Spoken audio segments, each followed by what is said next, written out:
I'm gonna make this video while I still can. So about almost a month ago, I was taken to the hospital. I was taken to the local hospital, and I already have services for mental health at um, the county here. All they would have had to do was just make a phone call about a therapist, psychiatrist, that kind of case manager, and I told the doctors all this. And instead of them just discharging me and letting me see like any of those doctors or even my physician, they took me by ambulance to a facility that was about an hour and a half away. And when I was there, I like my fingers were like had skin like coming off of it. Um, I was in so much pain. I didn't even know like how to fix it, how to make it better. I just knew I had to get out. I talked to the doctors, and I'm pretty honest. I know that at times I do have issues with mental health, and if I do, um, then usually I'm suicidal, and I'll admit it. And I'll say that I'll tell the truth. That I don't want to live, and I'll sit in a facility as long as I need to, because it makes more sense for me to at least try to get better than to take my own life, because I was just having like a chemical imbalance. Well, this time I wasn't depressed. I was happy. Um, I wasn't. I had no plans on hurting anyone else. I wasn't manic. Um, yeah, there wasn't anything that anyone had to worry about for me or for anyone else. While I was at that facility, like I was freezing cold. They like ran the air conditioner over my bed, and I have like I just have some injuries in which like once you get older, the cold like hurts really bad. But I kept my mouth shut and I just dealt with the cold as long as I could until I noticed other patients were grabbing blankets and they were just like they kept begging, like to just keep a blanket on them so they wouldn't be cold. So a long time ago, I got trained on like how to like change policy like from the top up.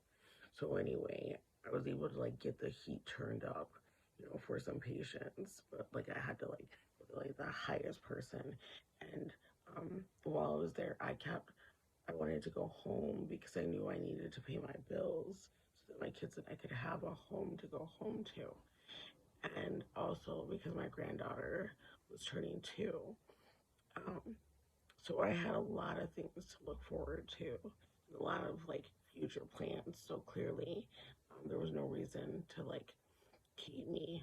But I explained to the doctor, I explained to the physician assistant, I explained to the physician, all that stuff. Um, and I was told that it didn't matter what I said or what I did, I was going to be there for at least 7 days because that's what my insurance paid for. That was on day 1. On day 2, I was told again, it doesn't matter what I do. I need to stay there for 7 days because that's what my insurance pays for. I spoke with the doctor ahead of that and I asked, can I just like discharge early and give you guys money, like make a payment arrangement for whatever my insurance doesn't cover? I was told, no, that's not the way it works. But it is the way it works because the person who told me that, she was the one who like kept me there. And um, it just is. It just says there was no other reason for me to be there except for my insurance to pay. But they, I kept telling them, that I needed to leave and asking them, like, can I pay my bills at least, like, while I'm here? And I even said to, like, the psychiatrist, like, me wanting to pay my bills is a sign that I'm looking forward to a future Because if you're going to kill yourself, then why would you pay your rent? Why would you pay your bills? Obviously. I don't think for a second those people thought that I was seriously mentally ill. I think they thought that I was not going to be able to endure all the crap they could put me through. And for a minute, I didn't. So I went in there happy and I came out sad. I came out depressed. I came out super traumatized. I lay in bed at night and it's like 1 o'clock right now. And I just like, I still think I'm there. I still try to go to like places, like in my mind. I try to go to the rooms that were warmer and sit next to the heater. Or I'll try to like find, I don't know, like nurses or staff that were like kinder to me and that would like help me. Like maybe they give me an apple or something like that, or a granola bar when I was hungry, because you're constantly hungry. There's not enough food, and this makes me sad because like I can go without food for like long periods of time, but there were men there that were getting the same amount of food that I was getting, if not less. And if it wasn't enough for me, there's no way it was enough for them. So like they're starving, they're sad. They don't want to make eye contact with you. Not because they're crazy, because they're in pain. All it took to get them to make eye contact with me was to like play a game of like Yahtzee or spades or even Tonk. And then these people, like, they were like, and these people were smart. They could say, like, this is today's date. There was one guy there that he could tell, he was extremely smart. He could tell by he explained, like, astronomy to me, like, what a comet's made out of. He named all the planets. He named the galaxies and just like the way that they're shaped. Like I think it was Andromeda and Spiral, and he wrote it down for me. And he talked about how we don't recycle and how we're gonna be killing off um, like our great grandchildren if we don't do anything about it. But he spoke so quietly, barely anyone listened. He was a nice guy, and he definitely didn't need to be there. He just needed someone to care about him. And there's just so many people that just don't care about other people. There's so many moms there that were trying to get out so they could pay their rent. There were so many men that like had dreams of like getting a job or just or even playing football. Um, and the part that hurts me the most is that I mean it's people of all races, and we all got along and everything's fine, but it was the amount of minorities, the amount of like people with like a dark skin that like just couldn't make it out, um, and that are still there to this day.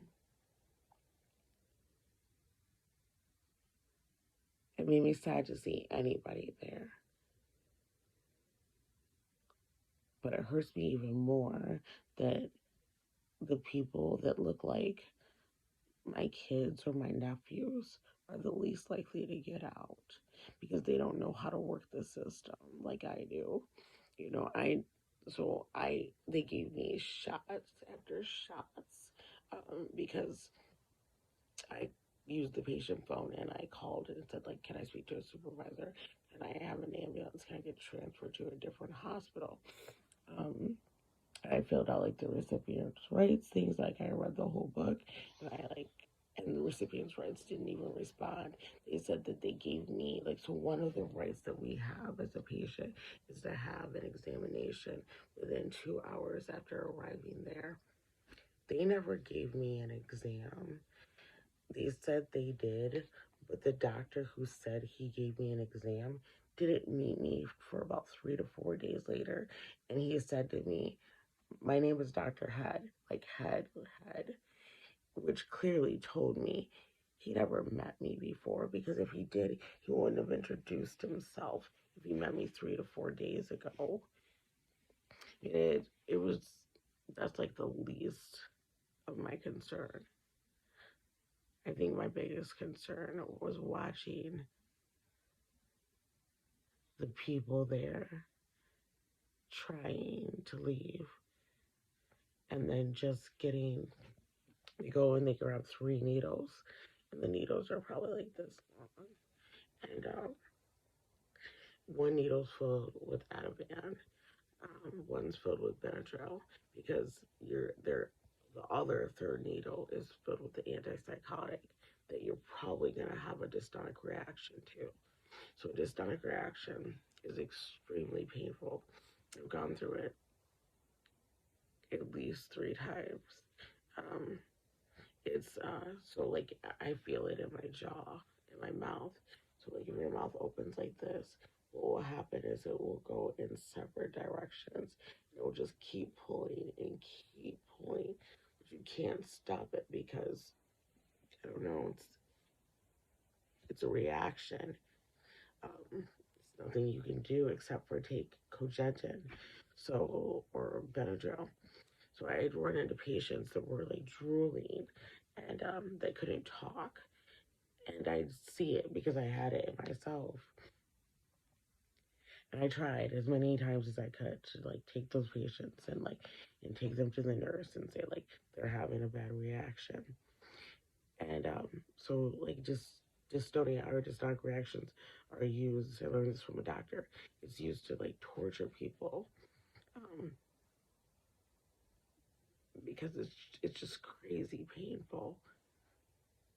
And there were people that were taking that medicine because they wanted to be good. And we were told like if we took our medicine that we could leave, which was a lie. So we were taking medicine that were giving us side effects just so that we could go home to see our family. And it had nothing to do with that. It had to do with the amount of time the insurance would pay for us to be there, which is about 7 days, which is what, the doctor told me. And, she said, like, if I wanted to leave, take my medicine. So I did. And then, come that day, when it was time for me to go, she said that I couldn't leave and I'd have to transfer to another facility. And I guess if I had been thinking logically and not in so much physical pain, that I would have been able to argue, in words better, but I couldn't at that point. Like I lost my mind because I understand if you tell me, Nadia, you have to do this in order to get out or to have this happen, I can do that. But if you tell me I have to do this in order for this to happen, and then I do what I said, and you as a facility that's state run, that has like regulations, can lie and just add on more time. So by the time I left, I had no home. I have not seen my kids for about 24 days. Well, I've like seen them, but not like at home. My boys. My daughter, she didn't even recognize me when I got out. I wanted to cry because it was like my own baby didn't even know me. And like every day, I kept trying everything I could to get out because I knew my kids needed me. Like my kids have nobody else. Like they don't have anyone else. There's no one coming for them. Like if I don't get out and I don't try, There's no one else that's gonna do it, you know. Um, some people like to pretend like their dad will, but if their dad would have, he would have had them and raised them up until now. But no one else is gonna get my kids like a home. No one else is gonna feed them. No one else is gonna listen to their stories until like I lose my mind or sit there through their like shows or just try to make them smile.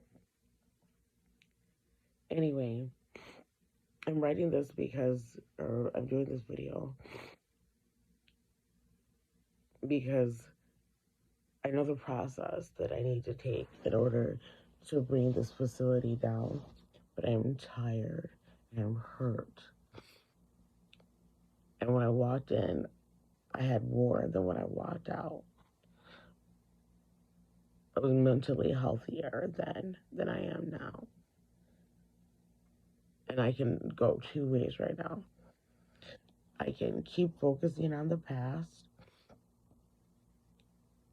and fill out like a complaint form, try to get them to lose their license, the doctor and the facility, and try to get people out. Or I can just do this. I can say, at this point right now, I've been hurt and pushed down so much that I just don't care anymore. I mean, I kind of care, but I kind of don't care. Um, the way I was able to get out was by taking those needles and saying, like, okay, I'll shove them in myself. Like, I shoved them in my legs, I shoved them in my arms, so that because that's the way they punish you. And so I just took the punishment and said, like, I'm gonna do it myself, but you guys still have to let me leave.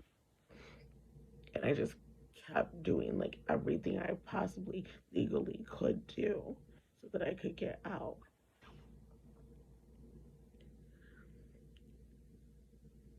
Anyway, I'm hoping that someone will see this video and that they'll like Google Bonita Robinson or Dr. Head or Stonecrest or Gratiot, and that this video will come up and that someone will listen and they'll go to like the Michigan Medical Board and they'll have more time and energy than I do. And hopefully they shut that facility down or at least send people in to do an investigation because the recipients' rights people, one was extremely lazy. That was Jeremy Hill. And the other one, Dr. Whitford. She was really, really nice and very sweet and helpful. But she didn't have the power to change what she needed to change. She was able to give me hints and to like point me in the right direction. But anyway, if any of your family is at a facility or if you're being mistreated by a doctor, I'd say start at the state medical board license place. Because I've seen doctors like they'll like fall to their knees for, you know, to be able to try to keep their license, but you have to like register. Um, it was a crazy process. Like you almost had to like register as a licensed professional in order to do it. And I just don't have the time or the energy because I want to play with my kids and just have a good time. So anyway, maybe someone will hear this video and can help out the people that are there that I can't help out. Have a good day.